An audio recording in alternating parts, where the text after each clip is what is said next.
Hello दोस्तों, श्री शिवाय नमस्तुभ्यम, हर हर महादेव। इस वीडियो के अंतर्गत गुरुजी ने इतने सारे उपाय बताए हैं कि उनको कर करके अपने जीवन को सफल और समृद्ध बना सकते हैं। चलिए ज़्यादा देर ना लगाते हुए चलिए चलते हैं गुरुजी के श्री चरणों में।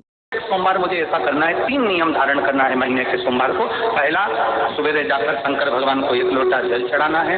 दूसरा, दोपहर के समय पर जाकर मुझे बेलपत्री के वृक्ष के नीचे एक चावल का दाना रखकर बेलपत्री की 7, 11, 21, 108, 51 जितनी परिक्रमा आप लगा सकते हो वो लगाना है। और तीसरा, बेलपत्री के वृक्ष के नीचे और शंकर के मंदिर के दरवाजे पर मुझे एक घी का दीपक लगाना है। और ये 3 नियम जिसने महीने में एक बार ले लिया, समझ लो उसको पीछे हटने की जरूरत ही नहीं, वो आगे ही।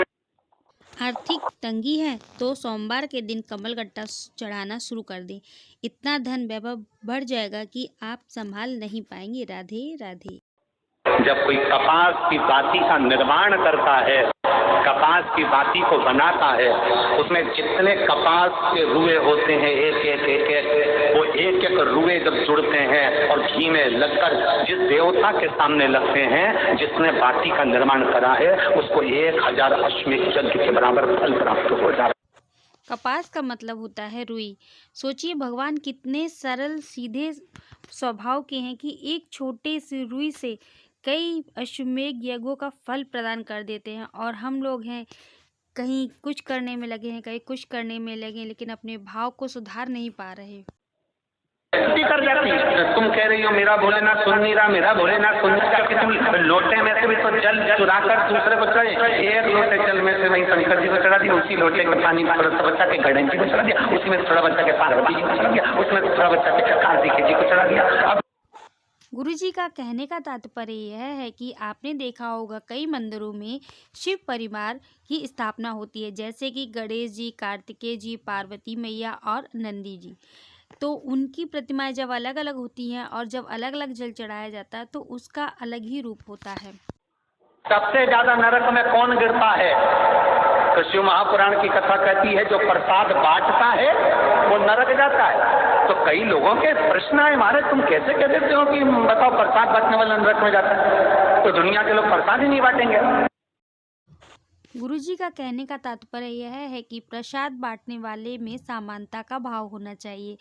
कहीं कहीं देखा जाता है कि जिस व्यक्ति को हम जानते हैं उसे अधिक देते हैं और जिस व्यक्ति को हम नहीं जानते उसे कम प्रसाद देते हैं, इसलिए नरक में जाना पड़ जाता है।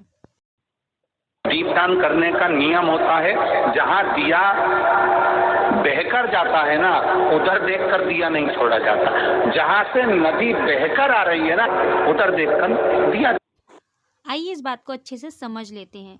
नदी बहने का तात्पर्य यह है कि नदी के किनारे खड़े होकर नदी के किनारे पर दिया लगाएं, ना कि नदी के अंदर।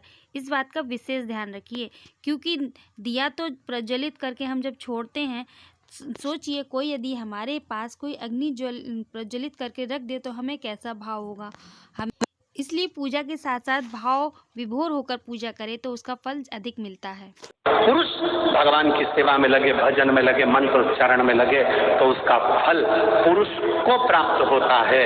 पर अगर स्त्री, नारी अगर भगवान शंकर की आराधना में लगती है, शिव की भक्ति में लगती है, कोई स्त्री व्रत करती है तो उसका फल केवल स्त्री अकेली को नहीं मिलता, उसका फल उसके बेटे को, उसकी बेटी को, उसके पति को, उसके ससुर को, उसकी सास को और उसके मायके को, सबको प्राप्त होता है। जिस तरह सिक्के के 2 पहलू होते हैं, ठीक उसी तरह जीवन है। यदि हम जीवन में अच्छा करेंगे तो हमें अच्छा ही परिणाम मिलेगा, यदि हम गलत करेंगे तो हमें गलत परिणाम मिलेगा। सोचिए अपने आधार पर अपने इतने लोग जुड़े हुए हैं तो अच्छा ही कर्म करना चाहिए।